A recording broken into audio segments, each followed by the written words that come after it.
Hey, Coach, it's David Hood. It looks like this game plan, while not exactly the same as against Wake Forest, kind of the same. Run the football, run it outside, kind of try and limit, the mistakes. So it was hard. It was hard to hear. Can you repeat that? It looks like this game plan was kind of similar to the Wake Forest game plan. Just run the football, kind of trust the running backs and the offensive line, and limit mistakes.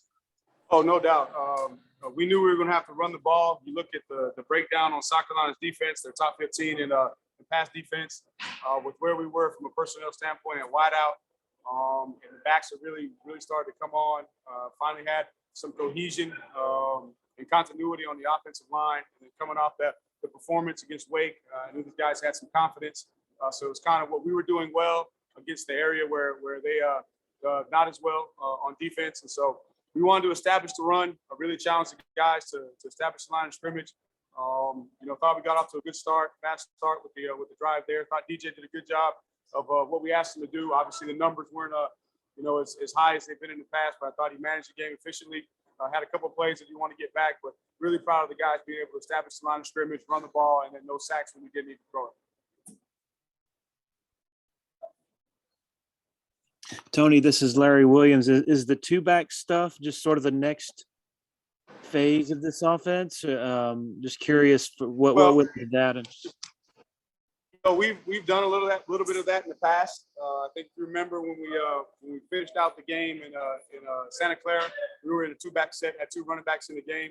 Coming in this week, it was let's get the best personnel on the field. That's why you saw a little bit more of the two-back, and you also got more of the 12 personnel, two tight ends, just trying to get the best personnel on the field.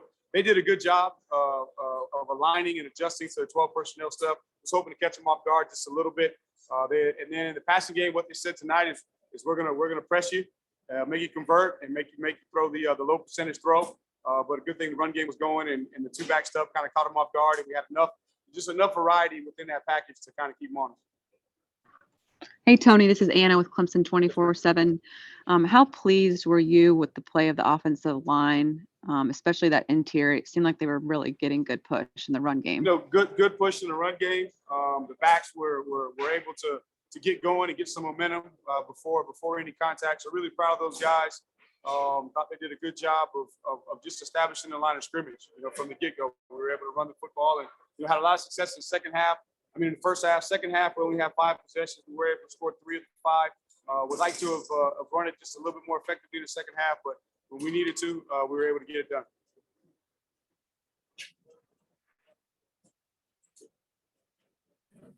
Tony, this is Pete. Go ahead, man. Sorry, I was just going to say, just what's it like when you're able to just line up and run it right at them the way you guys were in the first half, and it seems like they know what's coming and still can't stop it. I think what it does is it just ignites your sideline. There's nothing more demoralizing to a team than to have a ball ran on you. It sets the mentality, the mindset from a physicality standpoint in the trenches. It allows you to stay ahead of the chains, so you can stay. You feel like you're in control because you're able to stay ahead of the chains. So it opens up some other things. So some of the play action stuff, some of the move the pocket stuff was there when we needed it. So whenever you can establish a line of scrimmage and run the ball, it just ignites your sideline. It helps. It helps to control the game, keep guys. Yes, sir. Keep the sideline fired up, and then also helps your defense too because you can take some time off the clock and help those guys rest before they have to go back out. Tony, this is Pete at AP. What does this say the way you guys finished up after having the adversity that you did this season and maybe 6 weeks ago? Some might not have expected you guys to finish the way you had. I think first and foremost, it speaks to the foundational principles that Coach Sweeney's laid in his program. About effort, toughness, never quit, belief in self. Playing 60 minutes, believing in your teammates, even when the outside says not to, and then the good young men believing in those foundational principles and going to work and being able to block out the noise and focus on what was most important, and that's playing for the love of their brothers, the love of the university, the love of the team, and we were able to persevere through the adversity. And then come championship time, we were able to lean on the championship DNA of the program. So just a testament to the entire staff. Coach Sweeney does an unbelievable job, as we know, of making sure that we all understand the direction, every day throughout the course of the week. But most importantly, man, those young men in the locker room believing in themselves first and foremost, when everyone else around them told them not to, believing in each other, believing in the program, believing in the foundational principles, and just putting everything else aside and going to work and doing the best they can day in and day out, and then letting things fall where they may. Hey, Tony, Sam Newman from the Clemson Insider. What can you just say about Dakari Collins' development and maybe his willingness as a run blocker as well? Oh man, Dakari, you saw some big plays in the run game last week. Very physical. Really proud of him, because he was a guy that came in mid-year and maybe did not have the start of the season that he wanted, but when we needed him, he was ready and he stepped up. And we needed him here down the stretch, and he's made big plays both in the passing game and the run game, and he's going to continue to get better. So this experience, here at the end of the season for him is going to pay huge dividends for him going into next year for the bowl game and for his future. Hey, Tony, Brad from Clemson SI. What's it been like watching these two young running backs, Shipley and Pace, just develop throughout the season and become the players that they are right now? Man, it's fun. It's fun. I had the privilege of having Kobe for a year before turning him over to CJ. But just to watch what CJ has been able to do in that room, obviously, that was my baby for 10 years. It took a lot of pride in it. And it's tough. When I recruited most of those guys, they came to play for me. But to watch CJ step in there and just be who he is and galvanize the relationships with those guys within the room and the relationships to him and be able to bring the best out of those, man, it's so awesome. It's so awesome to watch. And just the type of young men that they are, they're all very, very high character young men. And that's what you're seeing on the field. The ability to get better, the humility that they have to go to work every single day, even when they're having some success, to be able to find ways to improve. It's pretty special, man. The future is very bright. And don't overlook my man, Phil. Phil didn't play, as much throughout the course of the season, but down the stretch, he showed what he's capable of. Man, it's gonna be a fun three-headed monster that CJ is gonna have in the future. How satisfying was it there at the end, instead of kicking the field goal, going for it on 4th and 2 and seeing Phil run it into the end zone? That was fun for Phil and all those guys, because felt like, honestly, we had to settle for some field goals. Want to try and score touchdowns as much as we can, but you got to play smart football at times and take the field goals. And so it was a situation there, like we were gonna run it. We weren't gonna kick the field goal. Either we were gonna get it, or it was gonna be a turnover on downs. So for those guys to bow up, and there was a lot of the down the line guys, getting some of their first action during that series, and for those guys to go in and not only convert the 4th and 3, but to be able to punch it in for a touchdown was a cool moment. Tony, does it help as a play caller or change, I guess, the way you call plays when you see how South Carolina's offense is doing against the defense? And it seems like they really had no chance of putting up many points tonight. Not necessarily in this game, because we knew that we were going to have to run the football, but then also we were going to have to pick our spots to be able to throw it. So it was really more focusing on, okay, how can we stay true to what's working in the run game, but then also, not become predictable by running, the same variation of the same play over and over. We ran the same play, several times, but we were trying to, show some window dressing. And then there were some times we said, man, hey, let's just line up and see if they stop it. So it was more focusing on, what we were doing. But then, the benefit is the defense was getting us into situations. Now we had some long yardage, some long fields. We had several inside the 5 drives to start with, and thought we did a good job of moving the ball.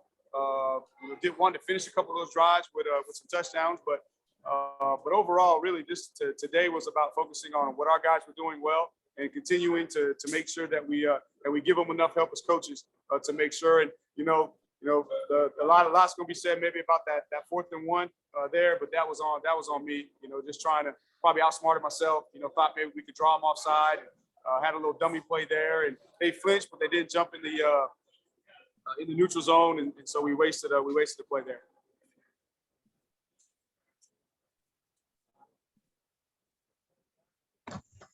Tony, this is Grace Rayner with The Athletic. You mentioned the job that CJ Spiller has done. Shipley told us earlier in the week that maybe earlier in the season there was some jealousy in the room. Just how have you seen that room evolve, especially after you guys lost some of those guys to the portal? It takes time. And again, that was a tough situation, as I said, for CJ, walking in. You know, he'd been around, he knew those guys, but you know, all those guys had come to Clemson to play for me as a running back coach. So you make that transition, and then it was a fresh start. And so what happened is you had guys that took advantage of the fresh start, and then some guys that didn't take advantage of it. And obviously, the running back position, those guys are so used to touching the ball all the time. And so now you go from a situation where maybe you thought, you know, just from a hierarchy standpoint or a transition with Travis, that things were going to go a certain way. And CJ had to establish, his code of conduct and his mode of operation within that room. And so, early on, and then the adversity on top of that, didn't help. But once he was able to get all those guys to buy in, now you're seeing, what's paid dividends. And, love the guys that decided to move on, understand the situation. Probably timing. If I had to say one thing to those guys, just timing may not have been the best thing, but it looks like it's going to work out well for both of those guys. And, matter of fact, talked to one of them the other day, called to wish me happy birthday. So, they made business decisions, which I understand, but that also created opportunity for the guys, that wanted to buy in, that wanted to be a part of what CJ was establishing in that running back room. Hey, Tony, this is Todd in Greenville. I'm wondering how important it was to establish something early with the way the crowd was. Well, we knew that, we had to prepare our guys because, there are several guys on the team that never been down here. We didn't get to play these guys last year. And so it was the first time coming in this environment. And always had a ton of respect for fan base of South Carolina. The atmosphere, the environment, man, it's always a great environment when you come down here. So we knew that it was going to be, our responsibility, especially with the opening kickoff right there, to put together a drive and see could we kind of take some of the energy out of it. You look at the game that we had, an opening kickoff versus UConn kind of quieted the valley down. So we wanted to make sure that we try to do the same thing in the offense. Held up there in the bargain, put together a drive, and then put the defense back out there and ready to go. Tony, what's it been like this year, just winning a game? I mean, tonight DJ passes for 99 yards, but yet still put up 30 points, win fairly easy. I guess what's it been like these last few weeks, maybe not having to pass as much and still finding ways to score? Just doing whatever it takes. And as I've always said, I really try not to be an ego guy, and take my ego out of it and try to put the young men in the best position to be successful. Trust the eyes of the coaching staff to help make adjustments. And then for us this year, each week it's been a season of its own. Here the last couple of weeks we've had less of the adversity, but you lose EJ. The last couple of weeks, thought we were going to possibly get him back this week. He's not ready to go, and so just trying to play to the strengths and do what we feel like we have confidence in. And the last couple of weeks, man, the guys have really been confident running the football. The offensive line has been doing their job. We were able to protect the quarterback when we needed to throw it tonight. So, hats off to the players for sticking to it and creating somewhat of an identity here as we went down the stretch. And then us as coaches making sure that we adhere, to what's working and try to just continue to build upon the confidence that the guys have. Tony, it's been a long time since you haven't been preparing for an ACC championship game this week. How does that change what you want to do in terms of, assessing and then, maybe working on some developmental stuff for the next several weeks? Well, first of all, this next week's going to be focused on recruiting. We haven't been in this situation where we've been able to go out and recruit, and we still got some positional needs that we got to go fill. So we're going to get out and recruit, give the guys a break, let them heal up.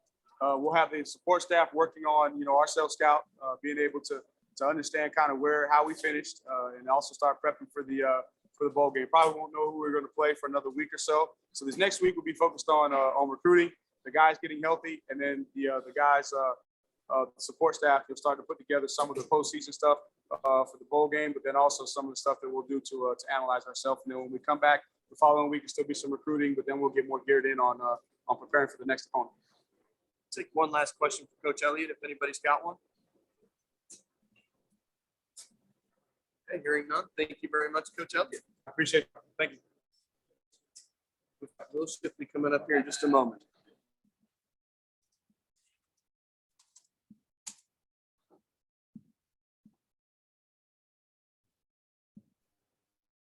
Thank you guys very much again for joining us. Up now, we've got running back Will Shipley. Go ahead with questions.